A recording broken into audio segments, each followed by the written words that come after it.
Hey galera, Jason aqui em mais um episódio do nosso podcast ASMI e hoje nós vamos analisar mais sinopses aí. No caso aqui nós voltamos a uma sinopse de membro e 3 sinopses da nossa lista padrão. Quero pedir desculpa aí para os membros que no último episódio não consegui ter aqui a versão filmando a tela ou desenhando porque meu celular teve um problema e acabou não gravando.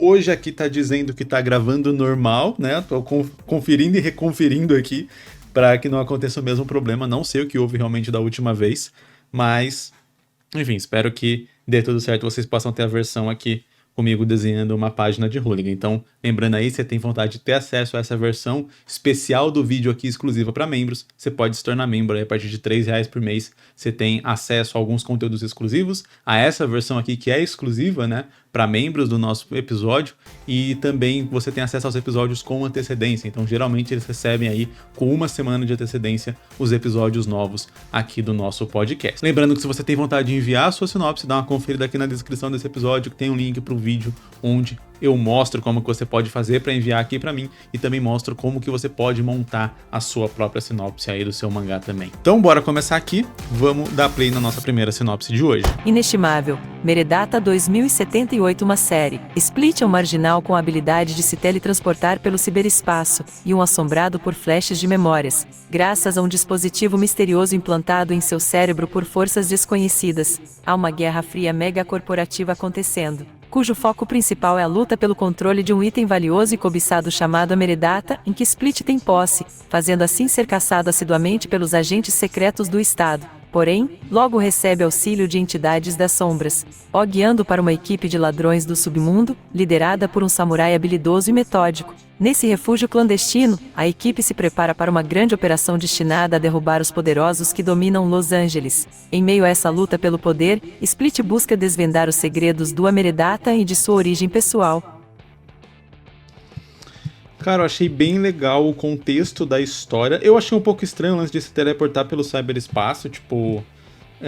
não me parece algo ali que tá relacionado com o universo da história, essa questão dos hackers e tal, não parece tipo uma habilidade que tá relacionado com o universo sim, porque parece uma história cyberpunk, mas não tanto com essa questão de tipo, como que isso seria útil na história de forma prática. Na sinopse não teve nada que me demonstrou ali uma utilidade real dessa habilidade dele na história em si. A outra coisa que pra mim ficou um pouco confusa é que eu sinto que tem muitas ideias aqui. Fica parecendo um pouco o jogo de RPG, né? Onde você tem vários players, e aí os players vão criando seus personagens e criando suas próprias histórias, e o mestre tem uma ideia de uma história completamente diferente, que vai ser contada ali. Tem bastante cara disso. O que funciona numa mesa de RPG, mas não necessariamente vai funcionar dentro de uma história fechada, roteirizada, né? Porque na mesa de RPG você tem várias outras questões da narrativa ali que elas são interessantes por você estar vivenciando aquilo, brincando, zoando e tal. Então, várias coisas que são toscas funcionam numa mesa de RPG e não necessariamente vão funcionar ali, não vão ter a mesma graça, o mesmo sentido, o mesmo significado quando você está contando uma história. E aí eu senti que aqui a gente tem várias coisas dispersas que dão essa cara de desconexão para a história, né? Então, a gente tem um personagem principal que, ele teve ali um implante secreto, um implante misterioso, que faz ele navegar no cyberespaço. Ok, aí a gente dá um alt tab nisso e fala que ele tem um artefato que várias gangues estão atrás e ele é perseguido por conta disso. Aí dá um alt tab nisso e ele se junta a uma gangue de ladrões que vai derrubar mafiosos poderosos e tal, sabe? Tipo, são três assuntos, 3 histórias ali completamente diferentes, né? Você fala, Jason, penso em uma forma de conectar essas 3 histórias. Eu acredito que esse possa ser um caminho, ou você pode trabalhar em histórias diferentes mesmo para poder fazer cada uma delas ficarem mais focadas. Então, você pode fazer, por exemplo, a história do... Qual que é o nome do protagonista? Split. A história do Split vai focar mais nesse lance de hacker, nesse lance de ele se teleportar no cyberespaço, e aí talvez quem colocou o chip nele, a gente esquece um pouco a Meredata nesse caso aqui específico, a gente esquece a Meredata e a galera tá atrás dele por conta desse chip, por conta dessa habilidade. Pode até ser que ele seja é um ladrão, e aí quem tá atrás dele é tipo uma polícia é, é, do cyberespaço e tal, e aí você cria essa relação de que ele está invadindo ali sites do governo, já que essa é a habilidade dele, né? Então, teoricamente não teria nada a ver com o mundo real, mas ele está usando essa habilidade para invadir sites do governo para tentar achar mais informações sobre ele mesmo, porque ele sabe que que teve isso implantado na cabeça dele, e ele sabe que ele é um experimento, mas ele não consegue achar a fonte, a causa desse experimento e tal, e aí a gente vai acompanhando ele, tentando descobrir mais sobre si próprio, enquanto a polícia tenta pegar ele porque ele invade sites governamentais e tal, e coisa do tipo. E aí a busca é essa, então a gente tem uma história muito mais centrada. E aí, na história da Meredata e na história da gangue que quer derrubar essas corporações, podem ser com personagens diferentes, com histórias diferentes e tal, e aí beleza, você realmente faz spin-offs dentro daquele mesmo universo, só que spin-offs, né? Personagens diferentes e tal. Então o Split ele não necessariamente participaria dessas outras histórias. Outra versão que dá para fazer é você encadear essas histórias numa sequência, né? Então, ao invés de apresentar tudo isso como se, sei lá, tudo isso fosse o objetivo central da história, você vai intercalando. Então, ok, primeiro o Split tem que descobrir mais sobre si mesmo. Ou o contrário, né? O Split ele nunca ligou muito para saber sobre essa questão dele, mas ele conseguiu. Mas ele fazia parte dessa gangue de ladrões. Então a gente encaixa a gangue de ladrões primeiro e desenvolve alguns trabalhos da gangue de ladrões. Nisso, ele rouba a Meredata, fazendo com que ele seja perseguido por uma organização, e ao tentar fugir dessa organização é quando ele vai descobrir mais sobre o passado dele, sobre esse poder que ele tem e algo assim. Particularmente fica um pouco estranho ele não ter muito interesse sobre o passado dele, uma coisa tão assim, a não ser que fosse algo relativamente normal nesse mundo, né?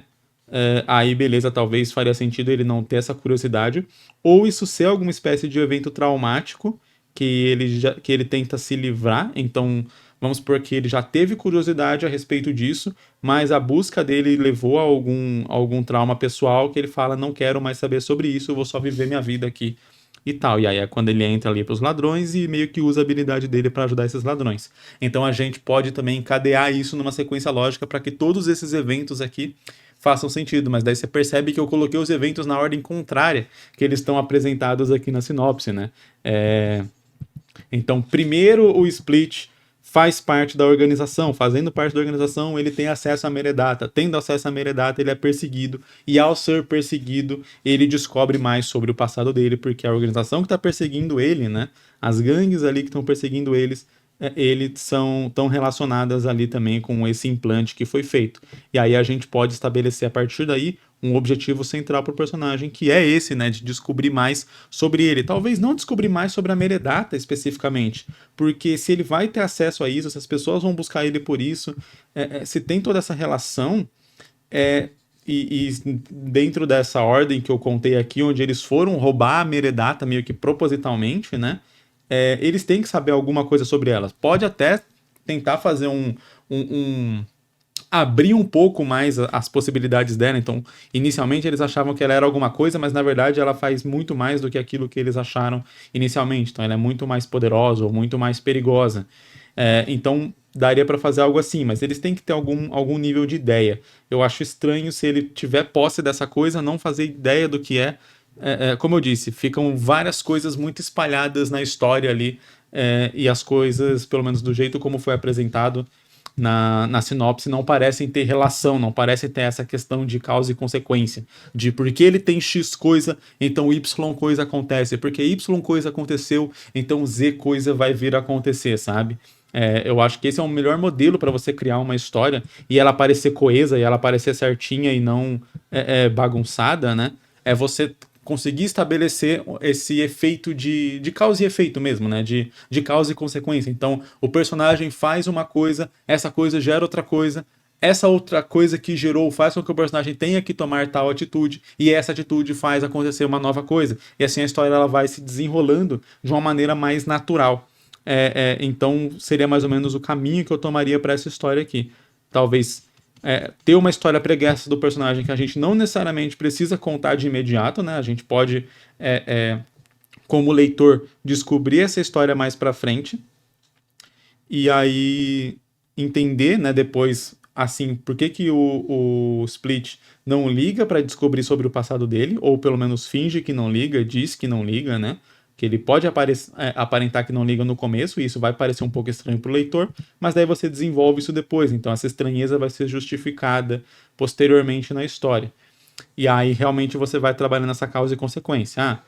Eu não ligo mais para descobrir a minha origem, então vou me juntar a uma guilda de ladrões porque eu posso usar a minha habilidade aqui para ajudar eles e de qualquer modo eu não gosto dessas corporações, não gosto dessas coisas, então beleza, eu quero ferrar eles de alguma forma porque eu não sei quem foi que fez isso comigo, nem porquê, mas eu sei que foi uma dessas grandes corporações. Então, vamos ferrar eles de alguma forma. Vamos dizer que esse seja o objetivo inicial do personagem.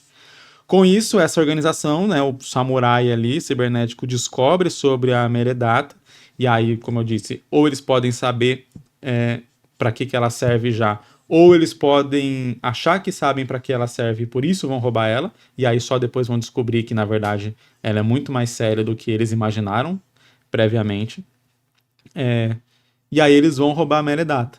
Quando eles roubam a Meredata, ela fica temporariamente ali em posse do Split, o que vai fazer com que ele seja perseguido, né? E aí seria um momento onde talvez a gente tiraria ou deixaria os outros ladrões mais nos bastidores para realmente trazer o Split ali para o centro mesmo da história, né? E aí, quando ele está sendo perseguido, é quando ele vai descobrir mais coisas sobre o passado dele, porque os perseguidores dele têm essa relação, né? E aí, beleza. E aí a gente conseguiu intercalar aqui os três temas, né? Os três acontecimentos da história dentro de uma ordem mais lógica ali. E aí, beleza. E aí ele vai meio que conseguir concluir esses três objetivos quase que ao mesmo tempo, porque enquanto ele descobre que essa organização está relacionada ali com ele, vamos supor que inicialmente ele estava buscando isso junto com um amigo ou algo assim para descobrir, só que dá tudo errado e o amigo dele, ele acha que o amigo dele morreu. E aí nessa perseguição, esse amigo dele persegue ele junto. E o amigo dele meio que está sendo controlado ali também por um implante na cabeça. E aí é exatamente assim que ele descobre, peraí, se meu amigo morreu lá, então essa organização tem alguma coisa a ver com isso, e ele está sendo controlado. Então agora ele cria um objetivo mais pessoal ainda para lidar com todas essas coisas. E aí seria quando ele iria buscar mais sobre o passado dele, sobre essa organização, para tentar libertar um amigo dele. Ele vai descobrir mais sobre ele e assim, consequentemente, ele acaba também descobrindo mais informações sobre a Meredata para ir escalonando os efeitos e graus de importância das coisas na história, né? Não ficar, tipo, parado, então sempre descobrindo uma coisa nova, escalonando realmente ali a importância da história, até chegar no grande final, que talvez seria, por exemplo, ele enfrentando ali o amigo dele numa batalha final, conseguindo converter o amigo dele pro lado dele e enfrentando o grande boss final ali, o dono da organização, ou o grande capacho da organização, etc. Ou até vamos supor que uma Meredata seria algo que iria fazer transferir a mente de um ser humano para um robô. E aí no final ele consegue trazer o amigo dele de volta ali, mas agora os dois vão ter que enfrentar um robô que tá com a mente do CEO da empresa ali que fez isso, da organização que fez isso. E aí, beleza, esse é o boss final. E aí você meio que juntou todas as coisas, porque o Split descobriu o passado dele, descobriu quem que colocou e por quê, descobriu que, por exemplo, sei lá, ele era parte desse projeto que estava tentando fazer meio que uma espécie de vida eterna, colocando um implante ali na cabeça das pessoas. E aí o que, na verdade, chegou à conclusão é que não é colocar um implante na cabeça das pessoas, mas é colocar a cabeça das pessoas numa máquina, né? E aí isso era a Meredata. Só que nesse processo aí todo eles perdem a Meredata, o vilão usa a Meredata, transfere sua mente para esse robô aí de guerra e agora eles têm que enfrentar esse robô de guerra para terminar a história. Então a gente conseguiu concluir todos os objetivos, né? Ele descobriu quem ele é, ele descobriu mais sobre a Meredata e ele consegue no final, derrotando esse cara, derrubar uma das megacorporações malignas desse universo. Então seria mais ou menos assim que eu tentaria trabalhar essa história aqui. E nos encaminhando aqui para nossa segunda sinopse de hoje, já uma sinopse da nossa lista padrão, vamos dar play aqui. Título: Tsukuyomi. Sinopse: em um mundo shinobi de Naruto Uzumaki, existe uma pequena vila oculta chamada de Moerukumakuri, ao qual não conta com ninjas de grandes nível, os famosos Jounin. Existe somente uma pequena força policial dominada por genins, e é nesse lugar que vive um jovem rapaz chamado de Uzumi Ushigaru, filho de artesão. Quer poder se tornar o novo líder dessa aldeia para poder elevar a força ninja do país do urso para o nível Kage.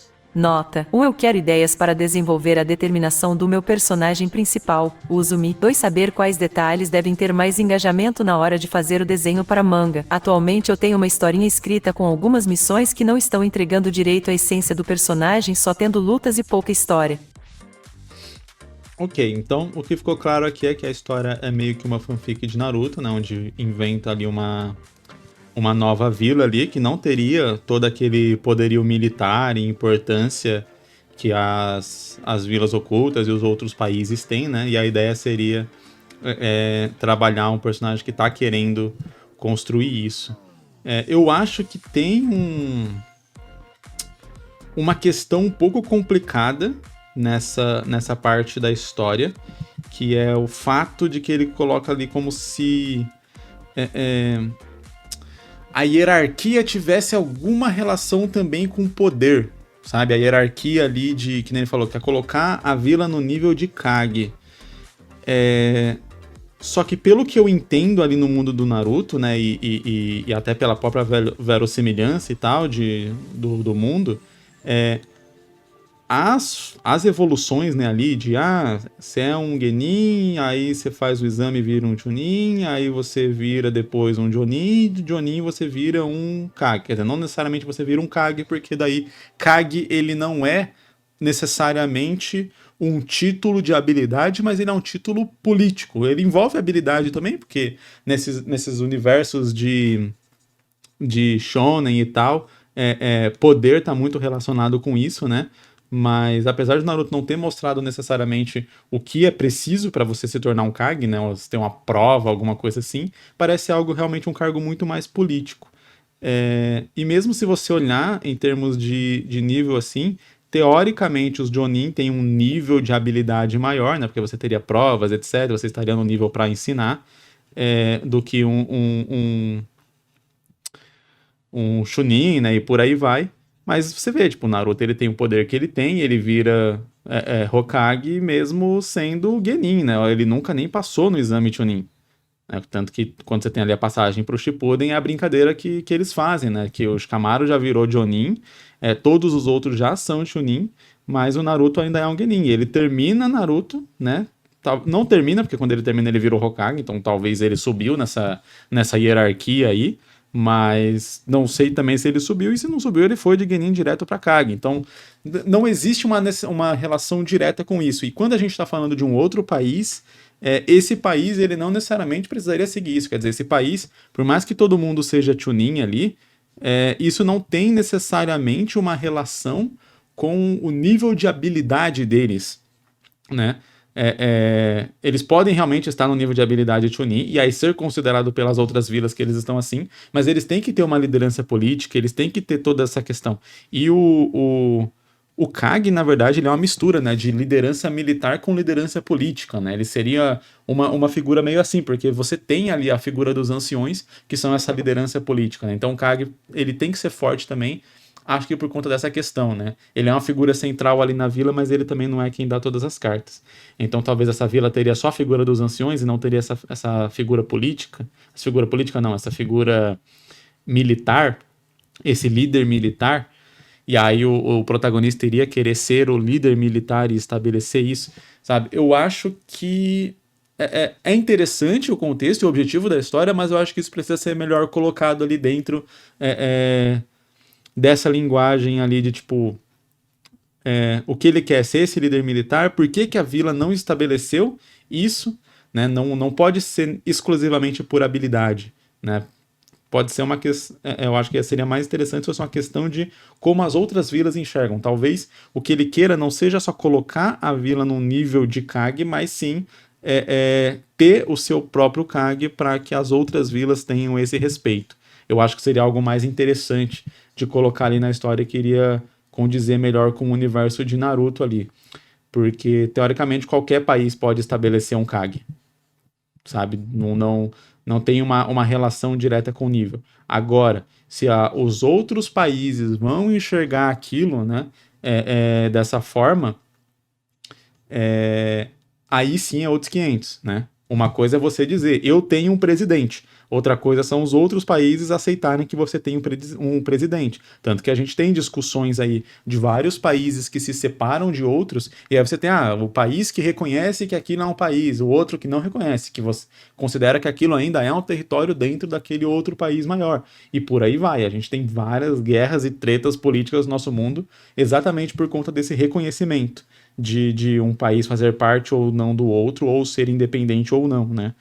E então acho que seria algo interessante, talvez, para trazer para essa história, de que eles têm só Chunins ali, mas não porque eles não estão num nível para isso, porque aí fica uma visão, acho que um pouco limitada, mas sim porque os próprios anciões não querem que o país deles sejam grandes. Aí você pode criar todo aquele contexto de corrupção, de que eles gostam de ser subservientes aos outros países ao redor e tal, e serem considerados só não sei o quê, mas daí eles são maltratados pelos países ao redor que cobram, por exemplo, pelo poderio militar e coisa do tipo. E aí o que o garoto quer é meio que fazer uma libertação do país dele e não somente vamos dizer assim, e não somente, quero ficar mais forte e ser mais forte vai me dar automaticamente esse título, porque esse título poderia ser dado por qualquer ancião daquele país, sabe? Então, se ele não é dado, se ele não é colocado, teria alguma outra coisa a mais. Então, acho que isso poderia ser interessante, colocaria o personagem numa história que acho que funcionaria melhor dentro de um contexto maior ali, onde você entende a dificuldade de realizar aquilo, que não é só passar numa prova. Ou se você quiser fazer uma história mais curta, faz só passar numa prova mesmo, sei lá. Mas eu acho que considerando que o autor disse aqui que ele gostaria de desenvolver nessa história, eu acho que isso funcionaria melhor. Teria uma intriga maior. É um pouco parecido, se você for ver, com a história lá da Akatsuki do começo, né? Então você tinha ali o País da Chuva, e o País da Chuva não era considerado grandes coisas, né? Tanto que, se eu não me engano, nem tem, ou tem.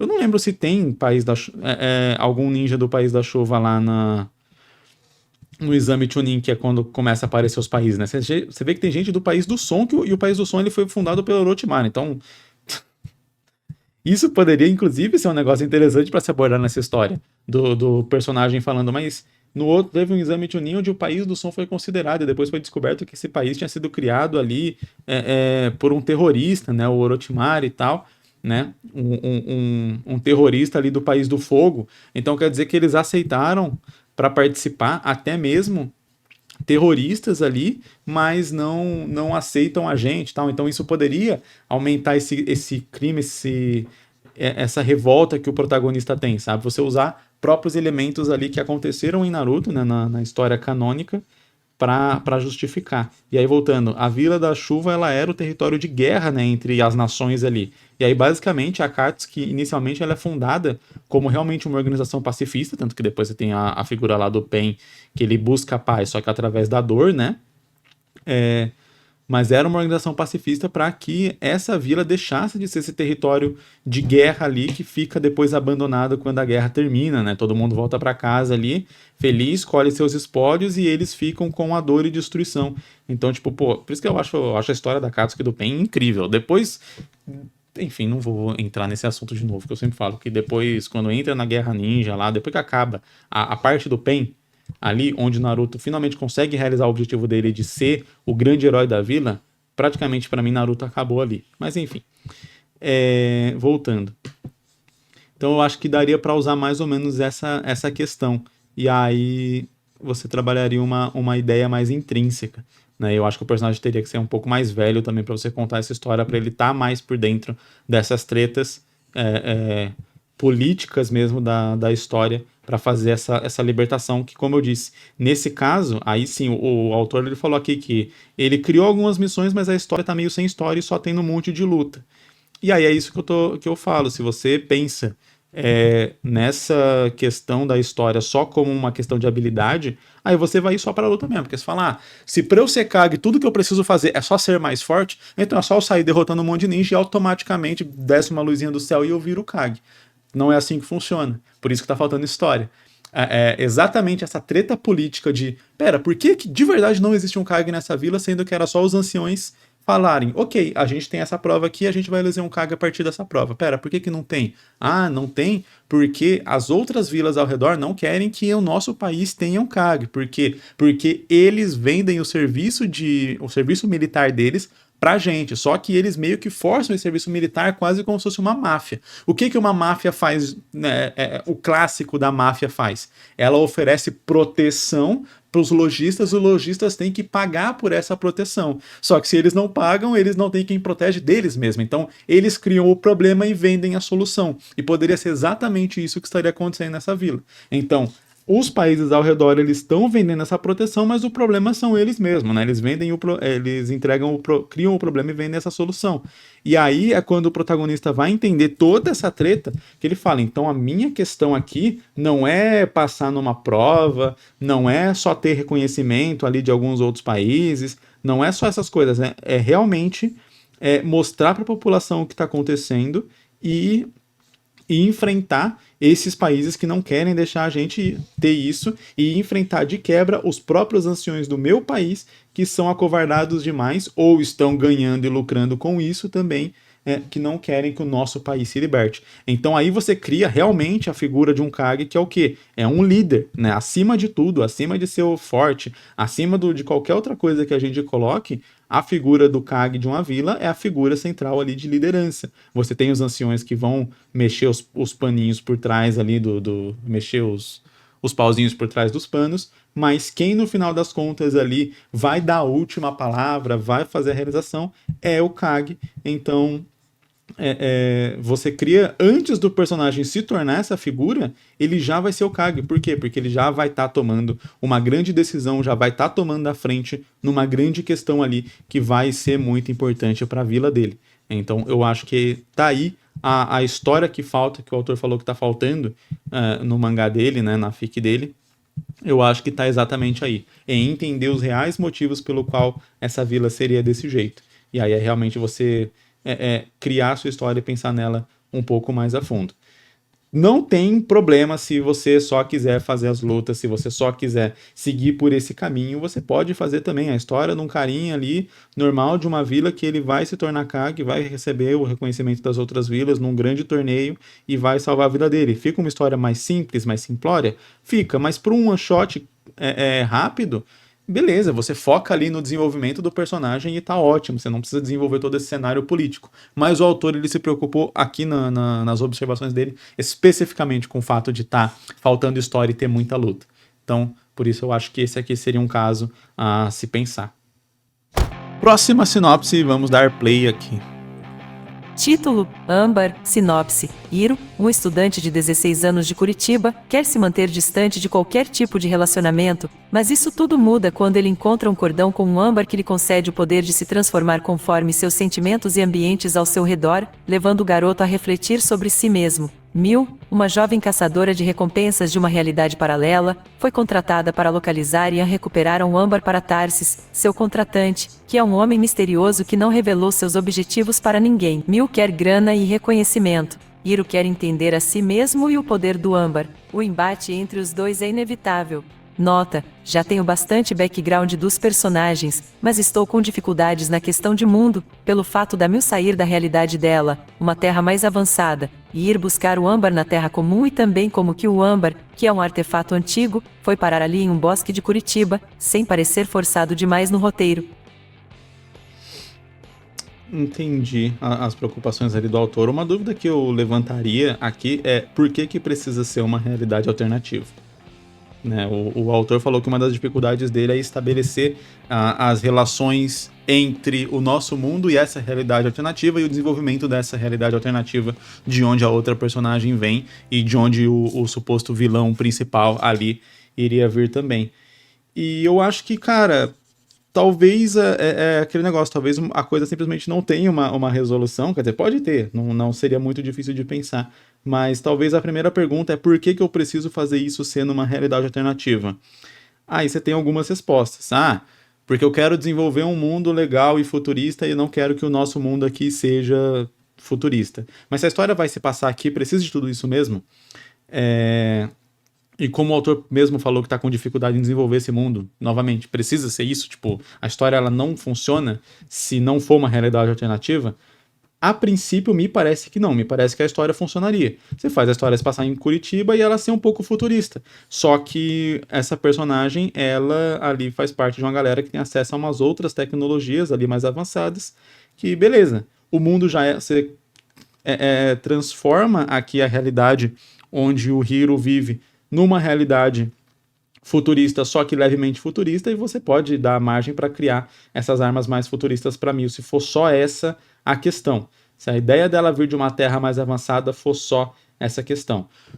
Como que... Aí ele falou que tem um background dos personagens. Eu tenho essa dúvida porque se ele falou que tem uma dificuldade na criação desse mundo futurista, não sei se ele tem o background da Mil especificamente muito bem pensado. Por quê? Porque talvez essa necessidade que eu falei de precisa ser um mundo futurista e tal, poderia ter a ver com o background da Mil. Então, ela vem de um mundo onde várias coisas ruins acontecem, né? Por conta, esse mundo futurista tá meio que ferrado, mas daí ela consegue viajar para esse passado, para esse outro mundo, e aí eu fico na dúvida se vai ser uma dimensão alternativa, se poderia ser só uma viagem no tempo, o que poderia ser, e aí onde ela meio que aprendeu naquele mundo que ela tem que viver por dinheiro, porque ela perdeu várias pessoas que ela ama, exatamente por conta de problemas financeiros, então ela faz meio que tudo a partir do dinheiro por conta desse mundo onde ela cresceu. Então o background dela teria a ver diretamente com o mundo ali que ela viveu. E aí você já teria o mundo estabelecido automaticamente, ao pensar nisso. Só que aí também dá pra gente levantar aquela questão, né? Pera, mas isso não daria pra fazer ela crescendo em outro país? Ela cresceu num país onde o país é muito pobre e todo mundo precisa fazer as coisas por conta de dinheiro e tal. E aí ela conseguiu se juntar com esse cara que ele tem bastante dinheiro, que ele mora em outro país, e ela melhorou de vida a partir desse momento. Então ela segue fazendo as coisas a partir de dinheiro por conta de onde ela veio, de onde ela cresceu, nesse mesmo mundo, um mundo só, nada de realidade alternativa. E aí, beleza. Por esse cara ser muito rico, ele tem acesso a várias tecnologias e coisas assim, que mesmo o mundo sendo um pouco futurista, as outras pessoas não têm acesso. A gente resolve toda essa questão de mundo, de pensar nisso, só mudando ali a localização de onde os personagens vêm, né? Localização geográfica mesmo no mesmo mundo. E aí, talvez seria uma forma de você fazer isso sem ter que se preocupar tanto. Porque, novamente, se a história vai se passar só no mundo do Hiro, ou seja, no nosso mundo normal, talvez não tenha necessidade de pensar e quebrar tanta cabeça com esse mundo, sabe? Com esse outro mundo, sendo que a gente mal vai ver ele. No máximo vai ouvir falar, ou talvez ele apareça no final.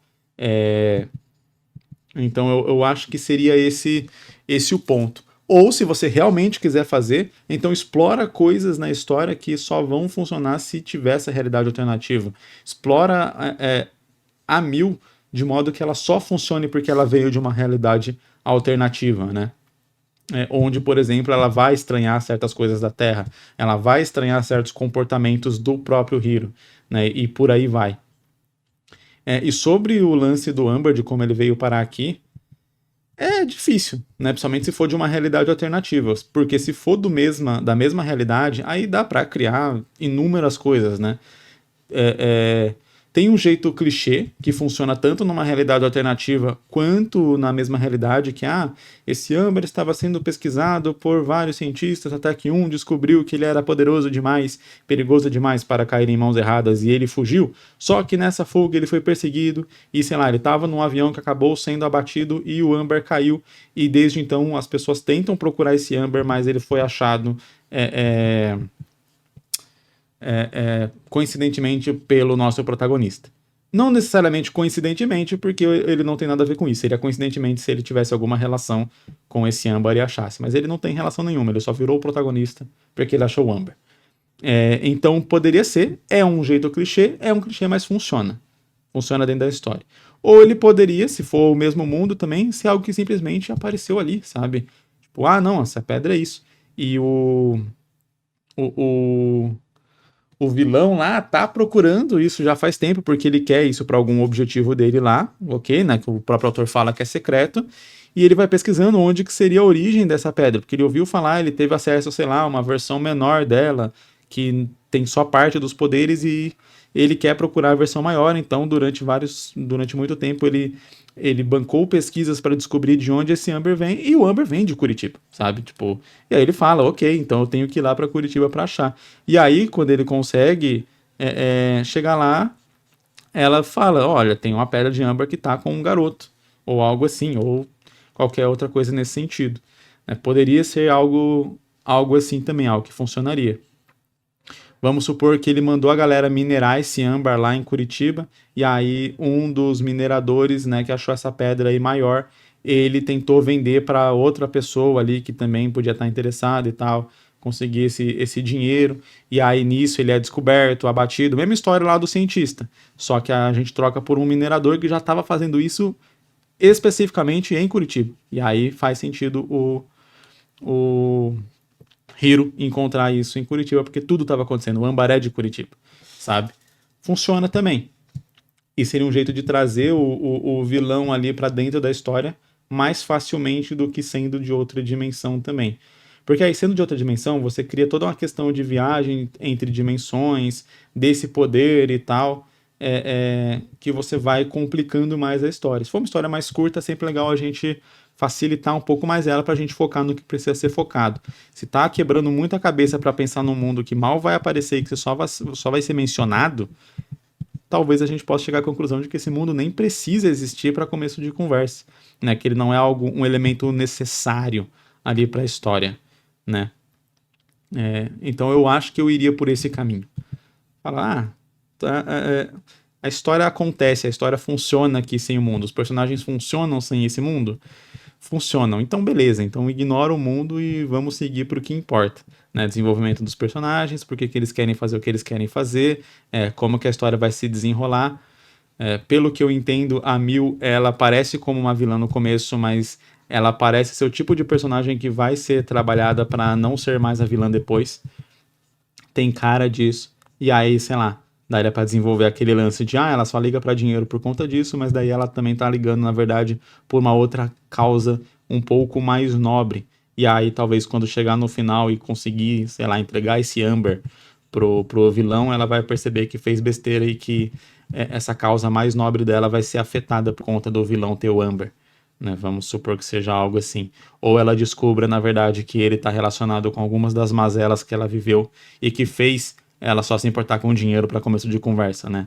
Então, sei lá, o país dela tem toda essa questão da guerra, toda essa questão de, sei lá, de ser pobre, algo assim, aí ela descobre que a guerra foi em parte financiada por esse cara com que ela tá trabalhando, mas ela só descobre isso no final, fazendo com que ela se volte contra ele, se alie ao protagonista, né, ao Hiro, e aí eles vão enfrentar ele junto.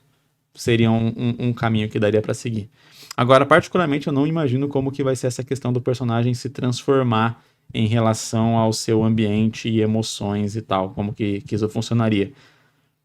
Parece interessante, mas eu acho que tem que rolar uma criatividade boa aqui para isso funcionar. Eu não consigo imaginar de início, mas parece interessante. Fiquei curioso para como que isso vai se dar ao longo da história. Talvez seria uma coisa meio Ben 10.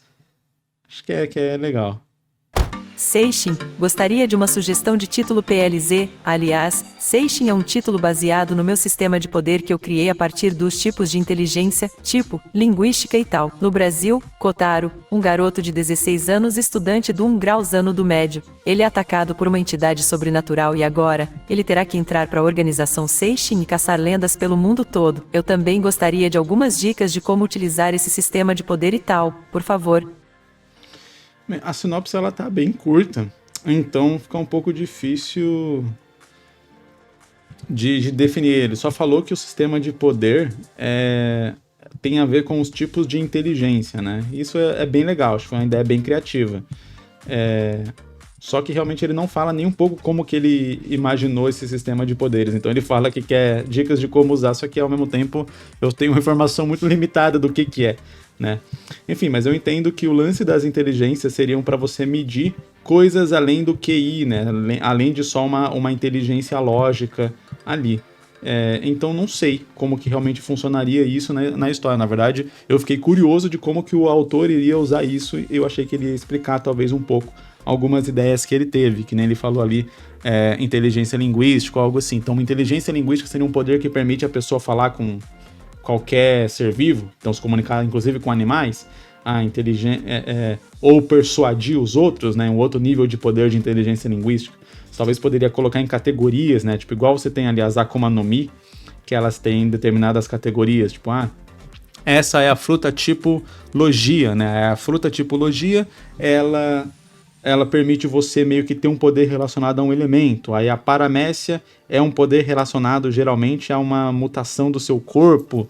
A Zoa, ela mistura seu DNA com o DNA de um animal. Então você tem, tipo assim, 3 tipos e esses 3 tipos geram 1000 coisas diferentes. Eu acho que esse é um jeito de se trabalhar sistema de poder, né? Já me perguntaram sobre sistema de poder, inclusive na live que eu fiz com o Thiago me perguntaram sobre isso. Pretendo fazer talvez um vídeo aqui só falando sobre sistema de poder e tal, porque eu acho que a galera se empolga muito às vezes e gasta muito tempo pensando no sistema de poder e acaba esquecendo de desenvolver a história em si e como utilizar esse sistema de poder na história e não virar só um compêndio ali, como se fosse um livro de magia para entregar para um bruxo em Hogwarts, né? A gente tem que fazer o nosso sistema de poder primeiramente ser funcional dentro da nossa história, né? Eu sei que a gente se empolga com isso quando a gente vai criar mundos. Isso também acontece, né? Você fica empolgado com tudo que você quer fazer ali no mundo e acaba esquecendo, mas peraí, o que eu vou contar de fato? O que é aqui que vai estar de fato na história que eu estou fazendo e tal? Isso é normal, isso é comum. Mas enfim, então eu acho que um jeito que poderia fazer seria isso. Você pega os tipos de inteligência que existem, eu não sei de cabeça quais são todos, mas você pega esse tipo e aí você desenvolve categorias diferentes, poderes, habilidades diferentes que envolvem aquilo. Que nem eu falei, numa inteligência linguística você tem em 1 grau o cara que ele consegue se comunicar em qualquer idioma, seria o nível mais baixo ali, a da habilidade dele.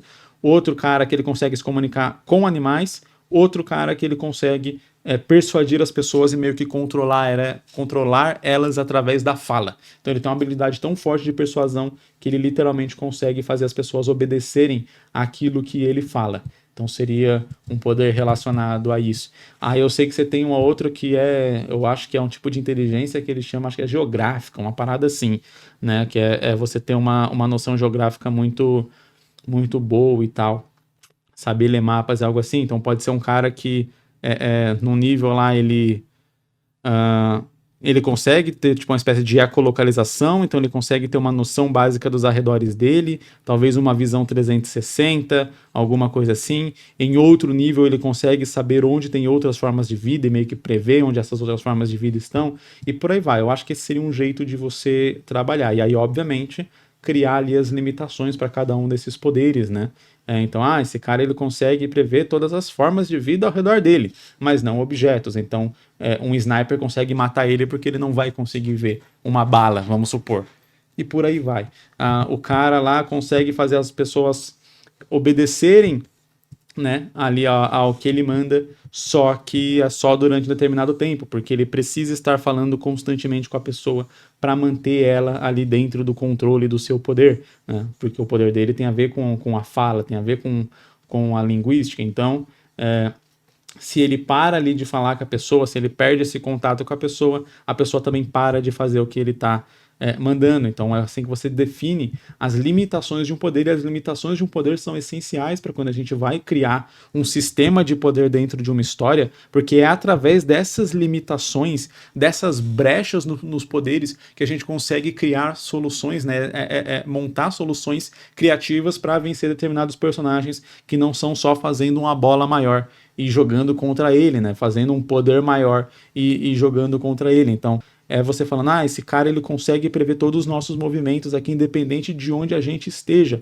Mas se a gente for bem longe e arremessar algo contra ele, criar uma distração e acertar ele de longe, a gente consegue derrotar ele. Então você usa a brecha do poder ali para poder estabelecer uma forma de vitória mais criativa. Então, esse seria aqui, acho que o ponto que eu realmente aconselharia, não só para esse autor, mas para qualquer pessoa que está pensando num sistema de poder ali para a história, é estabelecer o que é o poder, mas até onde aquele poder vai. né? Não fazer aquele poder ser infinito. Porque se ele for infinito, você tá ferrado depois pra pensar em uma forma legal de alguém derrotar aquele personagem. Porque do contrário, você vai fazer, ou você tá ferrado pra pensar em algo assim, e aí beleza, você vai conseguir fazer ainda uma forma legal, mas vai ser muito difícil de criar. Ou você vai fazer algo simplório, que é, o personagem está sendo derrotado porque o inimigo é muito fodão e tem poderes muito fodões e muito gigantes, mas ele vai, através do poder da amizade, dar um soco certeiro no queixo e o cara vai cair e morreu. Venceu, sabe? Mas daí você fala, pô, é isso? Ele podia ter feito isso no primeiro segundo de combate. Por que esse combate durou 5 capítulos, então, e não só dois quadros, sabe? Se ele só podia dar um murro no queixo do cara e o cara caía. Então, seria mais ou menos assim que eu iria fazer. E fora isso, cara, a gente tem uma história bem padrão. Eu gosto do lance de correr atrás de lendas e de usar meio que as lendas na história, não? Acho que fica algo legal, mas é importante aqui você pensar realmente como que você vai estabelecer esses poderes e quais vão ser as relações desses poderes e dessas inteligências com as lendas, para você fazer a história mais amarrada e não só duas coisas desconexas, né? Tipo, na minha história, os personagens ganharam poderes através de alienígenas. Alienígenas desceram e a radiação dos discos voadores deram poderes para os meus personagens. E agora eles vão fazer parte de um grupo que vai caçar demônios. Você fala, mas o que tem a ver com as calças? Sabe? Enfim.